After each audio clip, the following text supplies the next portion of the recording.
Break के बाद आपका एक बार फिर स्वागत। आप देखें न्यूज 11 भारत पर 11 स्पेशल।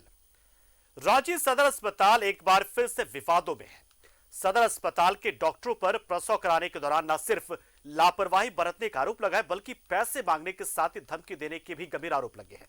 एक रिपोर्ट आपको दिखाते हैं और फिर धरती के इस भगवान या कहें कि इस धमकीबाज भगवान को हम आपके सामने बेनकाब करने की कोशिश करेंगे और चाहेंगे कि न्याय मिले उस बच्ची को जो जन्म के साथ ही टूटे हाथ के साथ अपने मां के गोद में पहुंची थी।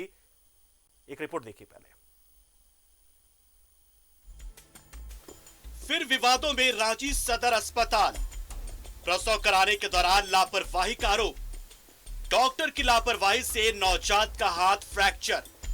डॉक्टर पर पैसे मांगने का भी आरोप। रांची सदर अस्पताल की स्वास्थ्य सेवाओं पर एक बार फिर से सवाल उठे हैं। रांची की मनीषा पाठक ने प्रसव कराने के दौरान डॉक्टरों पर लापरवाही बरतने का आरोप लगाया है। उसका आरोप है कि डॉक्टर की लापरवाही के कारण नवजात बच्ची का हाथ फ्रैक्चर हो गया। दोनों हाथ में मतलब सूजा हुआ है, तो वहाँ की सिस्टर लोग से बोले तो वो लोग बोले कि ठीक है हम इसका हाथ मतलब देखते हैं, तो एक्सरे करवाए तो फ्रैक्चर मालूम हुआ। तो फिर उन लोग ने मतलब प्लास्टर करवाया, बोला कि हड्डी वाले डॉक्टर से दिखाइए। अच्छा, तो एक दिन गए तो दिखाने, तो वो बोले कि एक हफ्ते में आइएगा। तो डॉक्टर बोले कि आप आज आपका छुट्टी कागज़ बन गया है, तो आप जाकर एक बार हड्डी वाले डॉक्टर से मिल लीजिए। हड्डी वाले डॉक्टर के पास गए तो वो बोल रहे कि अब एक दिन और भी तुम आई अपना बच्चा को लेकर तो तुमसे 5,000 रुपया फी लेंगे। हमको वहाँ लापरवाही किया गया, जो परसों जो डिलीवरी वहाँ पर, तो उस समय लापरवाही करके दोनों बच्चा का हाथ तोड़ दिया गया। उसके बावजूद पूरा बच्चा और बच्चा दोनों सीरियस हो गए, तो हम दोनों को आईसीयू में भर्ती किया गया। तो दोनों का ये पहले ब्लड, यानी कि नहीं बोले कि ब्लड देना है लेना है कुछ भी, बोले कि ब्लड का कमी है, ब्लड एक बोतल दे दीजिए। तो फिर जाकर के बेटा हमारा विकास ब्लड जाके दे दिए। परिजनों का आरोप है कि जन्म के बाद बच्ची के हाथ सूजे हुए थे, लेकिन एक्सरे में यह खुलासा हुआ कि बच्ची के हाथ में फ्रैक्चर है। जब इसकी शिकायत परिजनों ने डॉक्टर से की तो डॉक्टर ने लापरवाही मानने के बजाय इसे सामान्य घटना करार दिया। वहीं परिजनों ने हड्डी विभाग के डॉक्टर मुजम्मिल पर पैसे मांगने और धमकी देने का भी आरोप लगाया है। बहुत ही रफली मतलब बात की है। जाओ यहाँ से, कहाँ से जाहिल गवार लोग आ जाते हैं। आज तुम आई है, कल तुम अपने परिवार को भेजेगी। ये तो सरकारी है, तो आज तुम जाओ, तुम दिखा दो, कल तुम दिखा दो, कल कुछ और डॉक्टर बोलेंगे, आज कुछ और डॉक्टर बोले। तो इस तरीके से गंदे लैंग्वेज में उन लोगों ने बात किया। मीडिया है कि नेता है? मीडिया नेता हो तो दौड़ा के मारेंगे तुमको।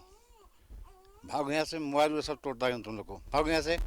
अगर इसके अलावे तुम अगर दोबारा आ गए यहाँ पर दिखाने हमसे, तो 5,000 रुपये फीस लेंगे। हम बोले कि ठीक है, हम 5,000 रुपये हम फीस दे रहे हैं आपको, लेकिन इलाज सही से कीजिए। तो बोले कि पहचानता है तुम, सब नाक मुँह सब तोड़ देंगे सब। भाग यहाँ से।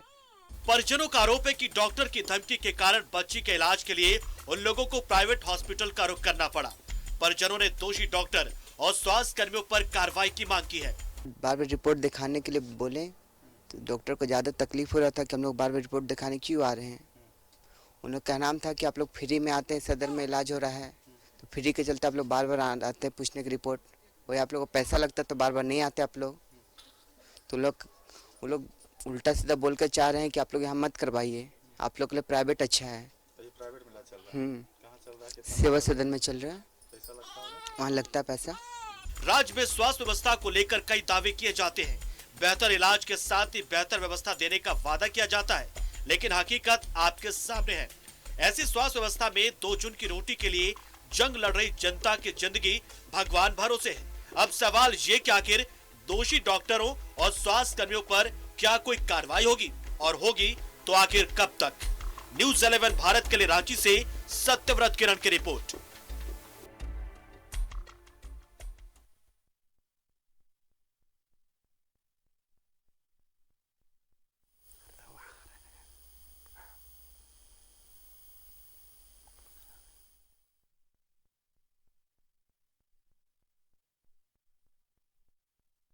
सोचिए कि उस वक्त उस मां पर क्या गुजरी होगी, उस पिता पर क्या गुजरा होगा जिन्होंने महीनों जतन किया होगा, और उस मां ने 9 महीने तक उस बच्ची को अपने पेट में रखा होगा। उम्मीद होगी, एक आशा होगी, एक अपेक्षा होगी कि अब वो बच्ची उनके गोद में आने वाली है। बच्ची या बच्चा जो भी आप कह ले, तो वो नवजात गोद में आने वाली। सोचिए वो उम्मीद क्या होगी, उस दौरान का वो एहसास क्या होगा कि वो गोद में आती, लेकिन जब गोद में आई हाथ में स्वेलिंग था उस बच्चे के, और बाद में पता चला कि वो हाथ फ्रैक्चर था। दोनों हाथ बच्ची के फ्रैक्चर थे। सोचिए कहां गलती हुई होगी। जाहिर सी बात है डॉक्टरों से हुई होगी, नर्सिंग स्टाफ से हुई होगी।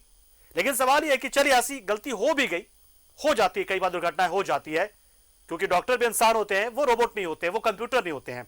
हो सकती है ऐसी गलती हो जाए, लेकिन उसके बाद आपको सांत्वना के 2 बोल बोलने में दिक्कत क्या थी? आप सांत्वना के बोल बोलते और कहते कि चलिए घबराने वाली कोई बात नहीं है, ये बच्ची है, इसको हम तुरंत ठीक कर देंगे, कुछ दिनों में ये बिल्कुल उसी तरीके से हो जाएगी। आखिर ये तो कम से कम डॉक्टर कह सकते थे, ये तो डॉक्टर कह सकते थे, कम से कम सांत्वना के बोल आपको 2 बोलना चाहिए था। जिस बच्ची को अपने गोद में लेने की हसरत लिए इंतजार किया जा रहा था, वो बच्ची आपके गोद में आती है तो उसका हाथ टूटा होता है। तो फिर कैसे हम भगवान कह दें आपको, कैसे कह दें?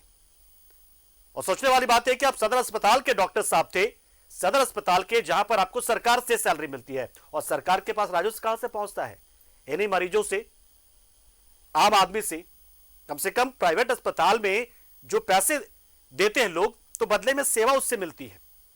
और डॉक्टर को भगवान इसलिए सिर्फ नहीं कहते हैं कि वो मरीजों को जिंदा कर देते हैं, बीमारियों से छुटकारा दिला देते हैं, बल्कि उनमें जो इंसानियत होती है, जो जीवन जीने की जो वो लालसा दिखाते हैं मरीजों में कि भाई सब कुछ ठीक है, आप ठीक हो जाइएगा, घबराइए मत, चिंता मत कीजिए, यही उन्हें भगवान बनाता है। उनकी संवेदनशीलता उन्हें भगवान बनाती है, और कोई कारण नहीं, वरना वो भी एक प्रोफेशनल की तरह ही एकदम से।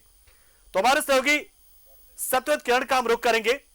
हमारे साथ हमारे सहयोगी सत्यव्रत किरण हमारे साथ जुड़ेंगे और उन्हीं से इस पूरे मामले के बारे में जानेंगे। सत्यव्रत, देखिए बहुत बड़ी बात है कि वो बच्ची पहुंची हाथ में, और देखिए वो खुशी काफुर हो जाती तुरंत से, उस माँ बाप की खुशी काफुर हो जाती कि बच्ची गोद में है, लेकिन बच्ची के हाथ दोनों जो है वो टूटे हुए पाए जाते हैं। अंदाजा लगा सकते हैं क्या बीत रही होगी उस वक्त उन लोगों पर, वो खुशियां तुरंत से गायब हो गई होंगी। कैसे जानकारी मिली आपको ये पूरी? तो देखिए पंकज, सबसे पहले मैं आपको बता दूं कि इस पूरे खबर को चलाने का हमारा मकसद कहीं से यह नहीं है कि हम किसी डॉक्टर के छवि को खराब करना चाहते हैं, बल्कि सरकार तक यह संदेश पहुंचाना चाहते हैं कि आखिर करोड़ों रुपए हर साल जो है वो सरकारी अस्पताल को अनुदान के रूप में दिए जाते हैं। जो डॉक्टर हैं उनकी मोटी तनख्वाह जो है वो सरकार के तरफ से दी जाती है, बावजूद जिस सरकारी व्यवस्था को दुरुस्त होना चाहिए उस पर आखिर परिजन आरोप क्यों लगाते हैं? आर्थिक रूप से कमजोर जो मरीज होते हैं, जो परिजन होते हैं, उनके लिए जो है वो सरकारी अस्पताल किसी वरदान से कम नहीं होता, मगर समय समय पर आखिर क्यों जो परिजन है, जो मरीज हैं, वो अस्पताल पर आरोप लगाते हैं? जिस बच्ची को आप तस्वीर में देख रहे हैं, आप समझिए कि उसकी मां ने 9 महीने उसे अपने गर्भ में रखा, और जब वो अस्पताल पहुंची और उस बच्ची का जब जन्म हुआ तो डॉक्टरों ने उस मां को यह कहा कि बच्ची फिलहाल बीमार है और उसे जो है वो मशीन पर रखने की जरूरत है। 8 दिन बाद बच्ची का हाथ फ्रैक्चर था, प्रसव के दौरान ही बच्ची का दोनों हाथ जो फ्रैक्चर हो गया था। परिजनों ने बताया कि जब बच्ची को गर्भ से निकाला जा रहा था, जब उसका सिजेरियन ऑपरेशन किया गया, उसी वक्त डॉक्टरों के द्वारा लापरवाही हुई, यानी कि गर्भ से, पेट से बच्ची को बाहर निकालने में डॉक्टरों ने लापरवाही बरती। यही कारण है कि बच्ची की जो दोनों हाथ है वो फ्रैक्चर हो जाता है और डॉक्टरों को इसकी जानकारी तक नहीं रहती है। 8 दिनों के बाद जब वो अपनी माँ, जब वो परिजन है, वो जब इस बात की सूचना चिकित्सकों को देते हैं, तब चिकित्सकों को पता चलता है कि बच्ची का हाथ शायद फ्रैक्चर है। चिकित्सक जो है वो एक्सरे कराने की सलाह देते हैं, और एक्सरे रिपोर्ट में जो आता है, जो रिपोर्ट आता है, उसमें बच्ची का दोनों हाथ फ्रैक्चर होता है। तो सवाल यही है कि जिस महिला एवं स्त्री रोग विशेषज्ञ ने उस मनीषा पाठक का प्रसव कराया, क्या उस डॉक्टर का फर्ज नहीं बनता था कि बच्ची के अगर हाथ की हड्डी टूट चुकी है तो उसे समय रहते जो है उसका इलाज शुरू किया जाता? 8 दिनों के बाद, यानी कि पूरी तरह से चिकित्सकों के लापरवाही रही। और उसके बाद जब हड्डी रोग विशेषज्ञ के पास परिजन पहुंचते हैं तो हड्डी रोग विशेषज्ञ जो चिकित्सक हैं वो ऐसा हुक्म जमाते हैं परिजनों पर जैसे लगता है कि वो जो है वो खैरात बांट रहे हैं, जबकि शायद उन चिकित्सक को पता नहीं है कि इन्हीं मरीज के कारण उनका घर चलता है और उनका पेट चलता है। मरीज या उनके परिजनों से ऐसे बात करना आपकी बात से कि डॉक्टर का जो पेशा है उस पर हम सवाल उठा ही नहीं रहे हैं, उनके सम्मान पर सवाल उठा रहे हैं, वो तो भगवान है ही, लेकिन भगवान उनको सिर्फ मरीजों को ठीक कर देना या उन्हें जीवित कर देना या किसी बीमारी से मुक्त कर देना ही नहीं होता है। उनकी संवेदनशीलता होती है, उनकी मानवता होती है, उनका इंसानियत होता है, और साथ में जो जीने की जिज्ञासा होती है मरीजों में, जो वो भरते हैं कि आप ठीक हो जाइएगा, घबराइए नहीं, यही उन्हें भगवान बनाता है। लेकिन जब यही आपसे गायब हो जाएगा तो फिर हम आपको प्रोफेशनल माने, और जब प्रोफेशनल माने तो फिर असेसमेंट होगा आपकी सेवा का, आपके सर्विस का, आपके परफॉर्मेंस का। यही तो हम कह रहे बार बार। तो देखिए बिल्कुल पंकज, हम चिकित्सक को भगवान भी मानते हैं, और कुछ चिकित्सक जिस तरह के आरोप लगे हैं परिजनों के द्वारा, वैसे चिकित्सकों को शैतान कहने में मुझे कोई डर नहीं है, क्योंकि जब चिकित्सक बेहतर काम करते हैं तो हम और न्यूज 11 भारत वैसे चिकित्सकों की प्रशंसा करता है। और हमने धरती के भगवान, रांची के सदर अस्पताल के कई धरती के भगवान जो है उनकी तस्वीर दिखाई है, लेकिन सवाल वही उठता है कि जब कोई गरीब व्यक्ति जो कि बीमार होता है, आप समझिए कि जिस घर में, परिवार में अगर कोई सदस्य बीमार होता है तो पूरे परिवार वालों की मानसिक स्थिति क्या होती है, उनके पास एकमात्र उपाय बचता है, और जब वो किसी चिकित्सक को देखते हैं तो उनमें आस जगती है, वो उनमें भगवान खोजते हैं कि शायद यह डॉक्टर साहब मेरे मरीज का इलाज कर देंगे और मेरे घर परिवार में जो समस्या है वो खत्म हो जाएगी। लेकिन जब ऐसे चिकित्सक शैतान की भूमिका में ओपीडी विभाग में बैठे रहे तो ऐसे चिकित्सक को शैतान कहने में कोई डर नहीं है। अगर कोई मरीज अपने समस्या के बारे में जानकारी लेना चाहता है, चिकित्सक है, वो भी तब जब पहले ही कुछ चिकित्सकों के द्वारा लापरवाही बरती गई। आपने सुना है पंकज कि जो दूध का जला होता है वो छाछ भी फूंक कर पीता है। सरकारी अस्पताल की व्यवस्थाओं से जब आपका सामना होगा पंकज, तो आपको हर चिकित्सक शैतान की तरह ही दिखेंगे। कुछ चिकित्सक उसमें भगवान दिख जाते हैं, जिन्हें देखकर मरीज और उनके परिजनों की जो आस है वो जग जाती है। और वैसे चिकित्सक के भरोसे ही आज भी लोग चिकित्सकों को सम्मान की दृष्टि से देखते हैं, लेकिन कुछ ऐसे चिकित्सक है समाज में, कुछ ऐसे व्यापारी चिकित्सक है समाज में, कुछ ऐसे धमकीबाज चिकित्सक है समाज में, जो कि उन सभी चिकित्सकों के छवि को खराब करते हैं। और वैसे चिकित्सकों की कि मतलब ये सरकारी हॉस्पिटल के डॉक्टर इस बात को भूल जाते क्या, क्योंकि उन्हें सीधे सीधे पैसा नहीं मिलता है, जैसे कि प्राइवेट हॉस्पिटल में होता है, फी नहीं मिलता है, तो वो भूल जाते शायद कि उनको मरीज से कुछ नहीं मिलना, लेकिन वो भूल जाते कि उसी मरीज के जरिए जो टैक्स जाता है वही उनकी सैलरी के तौर पर आता है। इस बात को कैसे भूल जाते हैं मुझे समझ नहीं आती कई बार। खैर बहरहाल इन सब के बीच में देखिए ये भी तो होता है, कई बार होता होगा कि चलिए डॉक्टर है, वो कंप्यूटर नहीं है, गड़बड़ियां हो जाती है, कई बार दुर्घटनाएं घट जाती है, अनहोनी हो जाती है, लेकिन फिर उसके बाद उस चीजों की जिम्मेदारी लेना भी तो चाहिए था आगे बढ़कर। हो सकता है कि डॉक्टर की गलती ना रही हो, नर्सिंग स्टाफ की गलती रही हो, जिसने बहुत अच्छे से हैंडलिंग नहीं की थी बच्चे को, तो ऐसे में उस डॉक्टर जो डॉक्टर जिनकी वजह से जिन पर आरोप लग रहा है वो तो सामने आते, कम से कम नर्सिंग स्टाफ पर कार्रवाई करने की बात तो कहते कम से कम।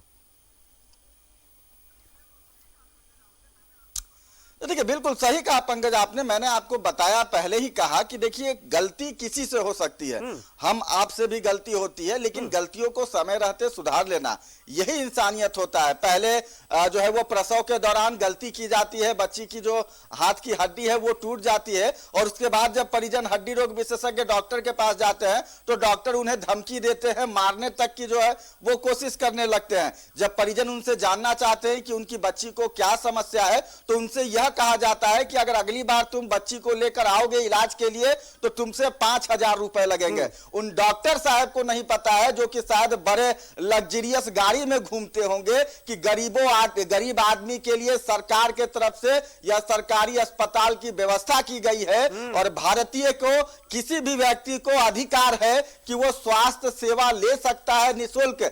लेकिन शायद उन डॉक्टर साहब को जो है वो उन गरीबों की आंसू शायद नहीं दिखती है, और यही कारण है कि गरीब से धमकी देते हुए यह कहा जाता है कि अगली बार तुम अगर अपनी बच्ची को लेकर इलाज के लिए आओगे तो तुमसे 5,000 रुपए लेंगे। यानी कि फ्री के डॉक्टर साहब बैठे हुए हैं, तो उनका पैसा जो है वो मरीज के परिजन नहीं दे रहे हैं। डॉक्टर साहब को वेतन कहां से आ रहा है शायद यह डॉक्टर साहब को नहीं पता है। सबसे बड़ी बात है पंकज कि बायोलॉजी की मोटी मोटी अंग्रेजी अंग्रेजी वाली किताब पढ़ लेने से डॉक्टर नहीं बन जाते हैं, बल्कि डॉक्टर बनने के लिए नैतिकता की भी पाठ पढ़नी जरूरी है। और शायद इन जैसे डॉक्टरों को बायोलॉजी तो दिलाई जाती है। और ये बिल्कुल सही बात आप बार बार कह रहे हैं कि डॉक्टर साहब जो सरकारी हॉस्पिटल के होते हैं वो भूल क्यों जाते हैं कि महीने के आखिरी में या महीने की शुरुआत में जो भी उनका पेमेंट साइकिल होता होगा, जो क्रेडिट होता है उनके अकाउंट में जब पैसे आते हैं, तो कैसे भूल जाते हैं कि पैसे आए कहां से हैं। इस बात को तो उन्हें ध्यान में रखना चाहिए ना कि उन्हीं गरीब मरीजों के लिए ये अस्पताल खुला, उस अस्पताल में वो सरकारी डॉक्टर के पद पर काम कर रहे हैं, तो उन्हीं मरीजों के लिए तो वो पैसा उनको मिल रहा है, भूल क्यों जाते हैं। बहरहाल इन सब के बीच में क्या सिविल सर्जन की ओर से इस पूरे मामले को लेकर कोई प्रतिक्रिया आई, और फिलहाल जो बच्ची का खर्च इस वक्त हो रहा है इलाज का, वो वहन करने को लेकर क्या बात आ रही, क्योंकि वो परिवार अगर सदर अस्पताल पहुंचता मतलब साफ है उसके पास बहुत पैसे नहीं होंगे, तो अब जो खर्च हो रहा है, खर्च जो इलाज पे हो रहा होगा, क्या उसको लेकर कुछ मदद मिल पाएगी सदर अस्पताल के कहीं से भी या किसी से भी किसी तरीके की, और सिविल सर्जन की ओर से कहा क्या जा रहा है इस पूरे मामले को लेकर, कोई प्रतिक्रिया?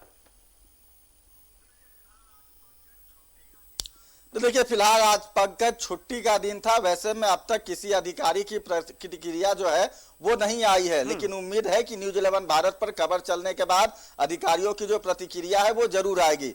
दूसरा बात रहा सदर अस्पताल, तो जो परिजन है, जो मरीज है, जो महिला है, उन सभी परिवार वालों का सदर अस्पताल की व्यवस्था से जो है वो भरोसा उठ गया है। और वैसे में आर्थिक रूप से कमजोर, आप तस्वीरों में देख रहे होंगे पंकज कि काफी गरीब परिवार से जो है वो परिवार के लोग हैं, और वैसे में अब वो स्थानीय जो सेवा सदन निजी अस्पताल है वहां इलाज कराने को मजबूर हैं, और लगातार कर्ज के बोझ के तले जो है वो दबते जा रहे हैं। आज इस पूरे खबर को दिखाने का मकसद यही था कि जो नीडी है, जिसे सरकारी व्यवस्था की जरूरत है, उसे सरकारी व्यवस्था सिर्फ इसलिए नहीं मिल पाई क्योंकि एक शैतान डॉक्टर साहब जो है, जो एक धमकी देने वाले डॉक्टर साहब है, उनके चुंगल में यह मरीज और उनके परिजन फंस गए। तो फिलहाल जो मरीज के परिजन हैं वो पैसे कर्ज लेकर जो है वो अपने बच्चे का और जो महिला है उसका इलाज करा रहे हैं। लेकिन इस पूरे खबर पर स्वास्थ्य विभाग को चाहिए, जो बड़े बड़े अधिकारी स्वास्थ्य विभाग में बैठे हैं, उन्हें चाहिए कि जब तक इन जैसे चिकित्सकों पर कार्रवाई नहीं होगी तब तक ऐसे शैतान चिकित्सक समाज में आते रहेंगे। इस तरह के जो मरीज और परिजन है उनका भरोसा सरकारी व्यवस्थाओं पर से उठता रहेगा, और न्यूज 11 भारत ऐसी खबरें दिखाता रहेगा। बिल्कुल सही कहा आपने कि भरोसा भी उठेगा, और साथ में ये भी होगा कि सरकार पर कहीं ना कहीं सवाल उठ जाएगा कि भाई सरकार, आप एक डॉक्टर के चक्कर में आपके पूरे सिस्टम पर सवाल उठ जा रहा है। तो ऐसे में सरकार को बहुत गंभीरता से इस पूरे मामले को लेना चाहिए। हम तो उम्मीद करेंगे कि स्वास्थ्य मंत्री इस पर संज्ञान ले, क्योंकि आप लोग इतनी मेहनत करते हैं, इतनी कवायद करते हैं कि चीजें दुरुस्त हो, सब कुछ सुधरे और आम लोगों को बेहतरीन सेवाएं मिल पाए। लेकिन देखिए, ऐसे कुछ डॉक्टरों की वजह से ऐसा हो जाता है कि जो आम लोग हैं, जो गरीब लोग हैं, वो भी कर्ज लेकर भी प्राइवेट अस्पताल जाना ज्यादा पसंद करते बजाय आपके सदर अस्पताल या सरकारी हॉस्पिटल आने के। बहुत बहुत शुक्रिया सत्यव्रत, आप जुड़े